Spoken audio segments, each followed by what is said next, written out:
നമ്മൾ ഇന്ന് നോക്കാനായിട്ട് പോകുന്നത് NIOS +2 പൊളിറ്റിക്കൽ സയൻസിൻ്റെ ചാപ്റ്റർ 8 ആണ്, ഇന്ത്യൻ ഫെഡറൽ സിസ്റ്റം. അപ്പോൾ ഇതിനകത്ത് നമുക്ക് പ്രധാനമായിട്ട് പഠിക്കേണ്ട രണ്ട് ക്വസ്റ്റ്യൻസ് ആണ്. ഈ 2 ക്വസ്റ്റ്യൻസ് മാത്രമാണ് നിങ്ങൾക്ക് എക്സാമിന് ചോദിക്കുന്നത്. അപ്പോൾ നമുക്ക് ആ 2 ക്വസ്റ്റ്യനിലേക്ക് കടക്കാം. ഒന്നാമത്തെ ക്വസ്റ്റ്യൻ, എന്താണ് ഫെഡറലിസം? അതേപോലെ തന്നെ ഫെഡറലിസത്തിൻ്റെ പ്രത്യേകതകൾ എന്തൊക്കെയാണ്? അപ്പം ഫെഡറലിസം എന്താണെന്ന് ചോദിച്ചാൽ, നമ്മുടെ ഇന്ത്യക്ക് 2 തരത്തിലുള്ള ഗവൺമെൻറ്റാണുള്ളത്. ഏതൊക്കെയാണ്? ഒന്ന് കേന്ദ്ര ഗവൺമെൻറ്റും 2 സംസ്ഥാന ഗവൺമെൻറ്റും.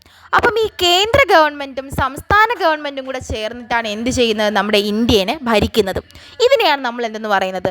ഫെഡറലിസം എന്ന് പറയുന്നത്. ഓക്കെ, അപ്പോൾ ഇന്ത്യനെ കേന്ദ്ര ഗവൺമെൻറ്റും സംസ്ഥാന ഗവൺമെൻറ്റും ചേർന്ന് ഭരിക്കുന്നതിനെ നമ്മൾ ഫെഡറലിസം എന്ന് പറയുന്നു. ഇനി ഈ ഫെഡറലിസം, ഇന്ത്യയിലെ ഫെഡറലിസത്തിൻ്റെ പ്രത്യേകതകൾ എന്തൊക്കെയാണെന്ന് നമുക്ക് നോക്കാം. അപ്പോൾ നമ്മൾ പറഞ്ഞു, ഒന്നാമത്തെ പ്രത്യേകത എന്ന് പറയുന്നത് 2 ലെവൽ ഓഫ് ഗവൺമെൻറ്. നമുക്കറിയാം 2 തരത്തിലുള്ള ഗവൺമെൻറ് ആണുള്ളത്. 2 തരത്തിലുള്ള ഗവൺമെൻറ് ഭരിക്കുമ്പോൾ എന്തായിരിക്കും ഉണ്ടാവുന്നത്? എല്ലായിടത്തും നീതി ന്യായമൊക്കെ എന്താക്കും? നടപ്പാക്കാനായിട്ട് സഹായിക്കും. ഓക്കെ, ഇനി രണ്ടാമത്തെ ഒരു പ്രത്യേകത എന്ന് പറയുന്നത് division of powers. Division of powers എന്ന് പറയുമ്പോൾ 2 തരത്തിലുള്ള പവേഴ്സ് ആയിരിക്കും ഉള്ളത്. സെൻട്രൽ ഗവൺമെൻറ്റിന് സ്റ്റേറ്റ് ഗവൺമെൻറ്റ്സിനെ എല്ലാം കൺട്രോൾ ചെയ്യാനായിട്ടുള്ള പവർ ആരുടെ കയ്യിൽ ഉണ്ടായിരിക്കും? നമ്മുടെ സെൻട്രൽ ഗവൺമെൻറ്റിന് ഉണ്ടായിരിക്കും. സ്റ്റേറ്റ് ഗവൺമെൻറ് പ്രത്യേകത എന്തോന്നാണ്? സ്റ്റേറ്റ് ഗവൺമെൻറ് ഓരോ സ്റ്റേറ്റിലെ ആളുകൾ എന്ത് ചെയ്യുന്നുണ്ട്? കൺട്രോൾ ചെയ്യുന്നുണ്ട്. ഇനി മൂന്നാമത്തെ ഫെഡറലിസത്തിൻ്റെ ഒരു പ്രത്യേകത എന്ന് പറയുന്നത്, നമ്മുടെ ഇന്ത്യ എന്ന് പറയുന്നത് ഒരു റിട്ടേൺ കോൺസ്റ്റിറ്റ്യൂഷനുള്ള ഒരു രാജ്യമാണ്. റിട്ടേൺ കോൺസ്റ്റിറ്റ്യൂഷൻ എന്ന് വെച്ച് കഴിഞ്ഞാൽ എഴുതപ്പെട്ട് ഉണ്ടാക്കിയിട്ടുള്ള കാര്യങ്ങളാണ് നമ്മുടെ ഇന്ത്യയിലുള്ളത്. അപ്പോൾ ഇന്ത്യക്കകത്തുള്ള ഭരണഘടന എന്ന് പറയുമ്പോൾ നമ്മൾ നേരത്തെ ക്ലാസ്സിൽ പഠിച്ചതുപോലെ തന്നെ എന്താണ്? എഴുതപ്പെട്ട് ഉണ്ടാക്കിയിട്ടുള്ളൊരു ഭരണഘടനയാണ്.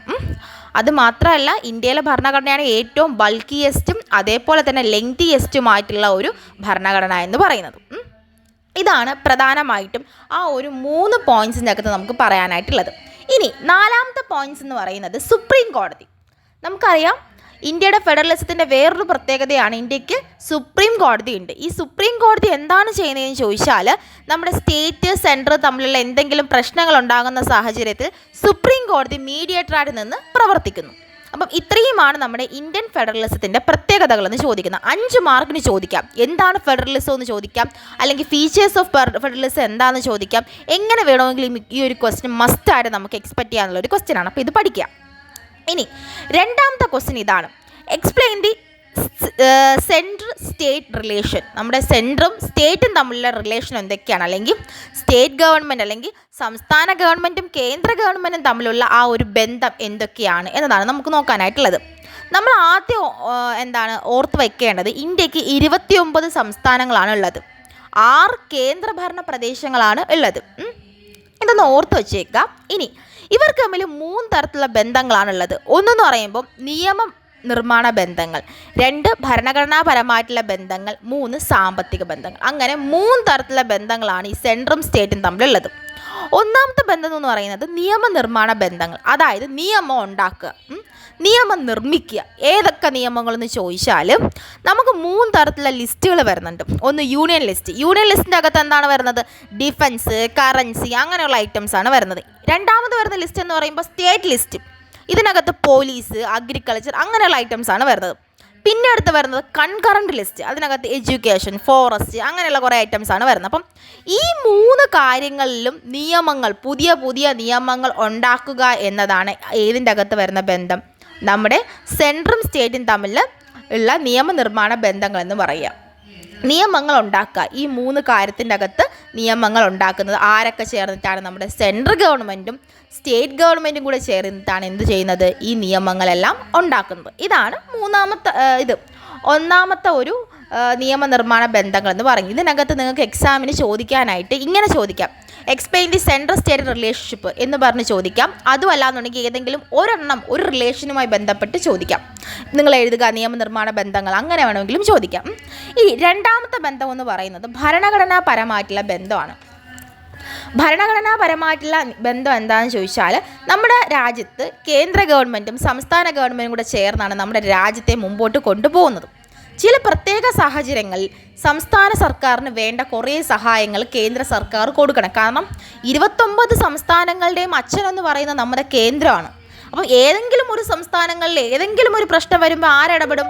നമ്മുടെ അച്ഛനായിട്ടുള്ള ഈ ഒരു കേന്ദ്രം ഇടപെടേണ്ടതാണ്. പിന്നെ അടുത്തൊരു ബന്ധമാണ് സാമ്പത്തികപരമായിട്ടുള്ള ബന്ധം എന്ന് പറയുന്നത് ഫിനാൻഷ്യൽ റിലേഷൻ എന്താണെന്ന് ചോദിച്ചു കഴിഞ്ഞാൽ നമ്മുടെ കേന്ദ്ര ഗവൺമെൻറ്റിന് നമ്മുടെ സംസ്ഥാന ഗവൺമെൻറ്റിനും ഫിനാൻസ് റിലേറ്റഡ് ആയിട്ടുള്ള കുറച്ച് കാര്യങ്ങളെല്ലാം ഡീൽ ചെയ്യുന്നത് കേന്ദ്രമാണ്. എന്ന് വെച്ചാൽ നമ്മുടെ ടാക്സ് ഉണ്ടല്ലോ, ഈ ടാക്സ് തീരുമാനിക്കുന്നത് കേന്ദ്രമാണ്. പക്ഷേ ഓരോ സ്റ്റേറ്റിനും ഓരോ ടാക്സാണ്. അപ്പോൾ ടാക്സിൻ്റെ എല്ലാം കളക്ട് ചെയ്ത് കേന്ദ്രത്തിന് ആര് കൊടുക്കും? നമ്മുടെ സ്റ്റേറ്റ് ഗവൺമെൻറ് കൊടുക്കും.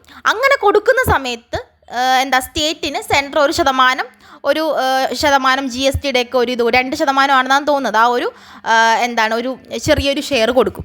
ആ ഷെയർ കൊണ്ടാണ് നമ്മുടെ കേരള ഗവൺമെൻറ് അല്ലെങ്കിൽ സ്റ്റേറ്റ് ഗവൺമെൻറ് മുമ്പോട്ട് പോകുന്നത്. അതാണ് സാമ്പത്തിക സഹായം. അതായത് സാമ്പത്തികമായിട്ടുള്ള പ്രതിസന്ധിയൊക്കെ വരുന്ന സാഹചര്യത്തിൽ എന്ത് ചെയ്യുന്നു? നമ്മുടെ സെൻട്രൽ ഗവൺമെൻറ് സ്റ്റേറ്റ് ഗവൺമെൻറ് സഹായിക്കാറുണ്ട്.